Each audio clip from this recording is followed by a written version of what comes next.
konten 2 tahun gak monetisasi malah berujung cerai. Aku bakalan tutorin gimana caranya dapetin uang dari sosial media tanpa ngandelin fitur monetisasi yang ada di platformnya. Cus, langsung aja kita bahas gajian dari sosial media bareng Mak Konten. Kamu ERT wajib subscribe untuk info lebih seputar cara dapetin uang dari rumah aja lewat HP kamu. Nah, lanjut ke pembahasannya.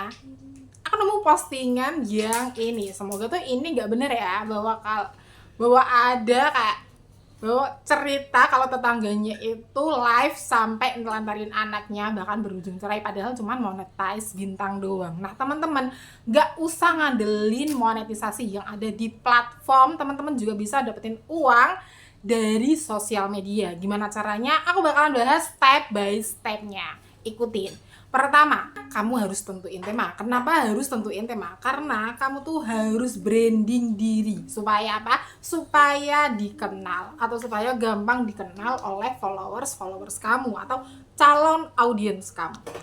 Kalau bisa, teman-teman harus tentuin spesifik tema atau kalian itu expert atau ahli di bidang apa supaya tuh kayak menanam di otak audiens kalian. Jadi kayak misalnya nih ya, akun besar kayak misal teman-teman pasti kenal kan sama Mbak Yeni kayak gitu.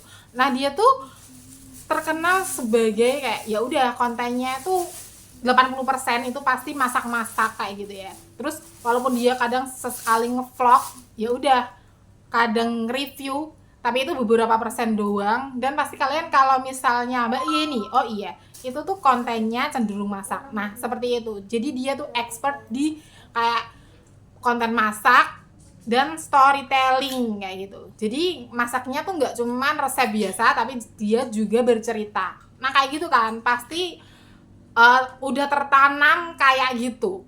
Jadi itu fungsinya kenapa teman-teman wajib banget tentuin tema kayak gitu ya. Terus ada lagi misalnya nih akun ini kayak gitu. Ini Agung Karmalogi. Nah seperti itu ya. Dia itu kalau kalian lihat kontennya pasti tuh kayak ya udah dia tuh temanya itu hiburan atau entertain. Nah hiburan atau entertain itu kan banyak banget ya. Nah spesifikasinya dia itu ya udah dia itu kayak parodi. Nah parodi ini kan berarti yang lucu-lucu ya. Oke. Nah teman-teman wajib banget tentuin tema di awal. Jadi jangan apapun kalian posting kayak gitu. Itu tuh berlaku untuk orang dengan follower 1 juta ke bawah kayak gitu. Kalau udah 1 juta kayak gitu ya, atau udah ratusan ribu, 500 ribu lah minimal, kalian tuh udah punya basic fan atau fan base kayak gitu ya. Jadi tuh kalian mau ngapain aja itu menarik buat followers kalian. Tapi untuk awal-awal wajib banget tentuin tema buat nge-branding, buat kenalin diri kita itu siapa sih, lo itu siapa kayak gitu. Oke. Dan yang kedua, kamu wajib banget tentuin target audiens. Kalau kamu udah nentuin temanya, wajib banget tentuin siapa sih yang bakalan nonton konten kamu kayak gitu kan. Nah, teman-teman bisa tentuin target market kalian itu siapa kayak itu. Misalnya ya dari umurnya kayak gitu. Kalau misalnya umur target market kalian itu muda-muda, berarti kan nanti masaknya, misalnya kalian konten masak, berarti itu kayak ya udah masaknya tuh ala-ala anak muda yang simple kayak gitu ya, nggak yang ribet-ribet kayak gitu. Terus kalau misalnya targetnya IRT ya udah masakan ala masakan sehari-hari kayak gitu kan.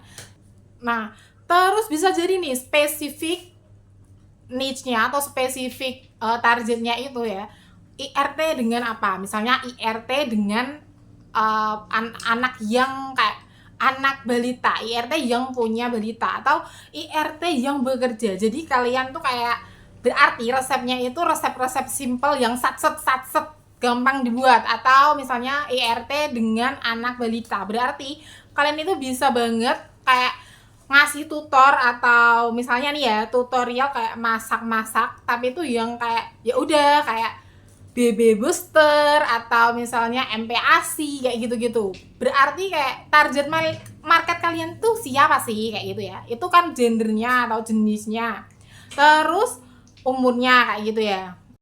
Oke, dan yang step ketiga ialah teman-teman itu wajib banget kayak interaksi.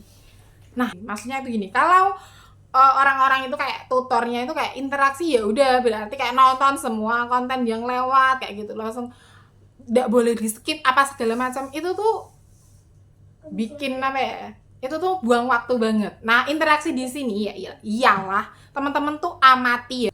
Nah, teman-teman tuh bisa banget kayak kalian itu punya rujukan akun besar itu yang mana, kayak itu siapa sekiranya. Kalau misalnya ya, misalnya kalian itu konten komedi, ya udah berarti misalnya si Agung, terus Mbak Musdalifah misalnya, kayak gitu-gitu. Terus kalau misalnya konten masaknya tuh model yang kayak gimana, atau misalnya kalian pengen kontennya vlog, ya udah pasti kalian tuh punya akun rujukan. Nah, teman-teman cari aja akun yang sekiranya kalian bisa niruin kontennya kayak gitu ya. Ya pastinya ala-ala kalian kayak gitu.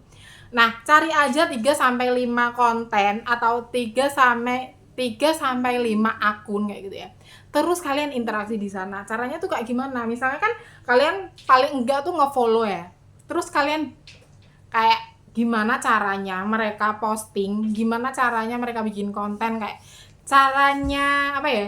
Caranya pengambilan gambarnya, caranya mereka ngomong, caranya mereka isi suaranya atau voice overnya kayak gitu. Terus dari misalnya nih, dari durasinya, pokoknya semuanya ditiruin, dari tagarnya kayak gitu. Nah, semuanya pokoknya itu tuh ditiruin cara gimana mereka bikin konten. Nah, seperti itu. Itu ialah step ketiganya, yaitu interaksi ke akun-akun kayak gitu. Dan nanti bakalan banyak akun-akun yang disaranin. Misalnya nih, teman-teman pengen konten kayak vlog kayak gitu ya. Vlog kayak misalnya teman-teman itu konten review makanan. Terus teman-teman itu ngefollow 3 akun, 5 akun kayak gitu. Pasti nanti-nantinya bakalan kayak si algoritmanya itu ngebaca dengan sendirinya. Oh, akun ini tuh kepengen atau akun ini tuh suka dengan konten modelan kayak gini. Nah, otomatis bakalan direferensiin konten-konten yang terbaik atau kinerja dengan terbaik. Atau kalian sebutnya itu FYP ya. Pastinya itu kayak konten-konten yang naik di tipe kalian itu, atau konten yang bakalan kalian garap itu bakalan dimasuk-masukin nih kayak gitu. Jadi misalnya nih teman-teman pengen konten memasak kayak gitu ya, MPASI.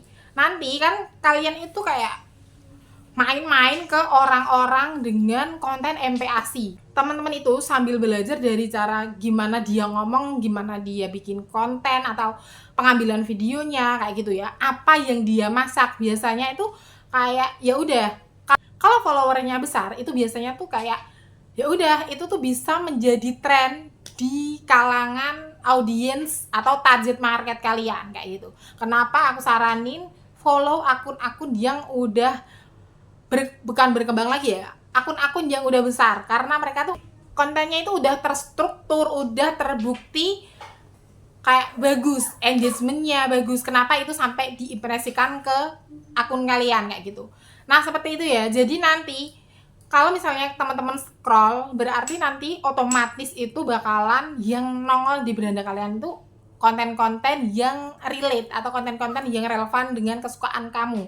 Jadi nanti di situ teman-teman bisa banget kayak ya udah belajar dari konten-konten yang kalian tonton, terus mencoba membuatnya kayak gitu.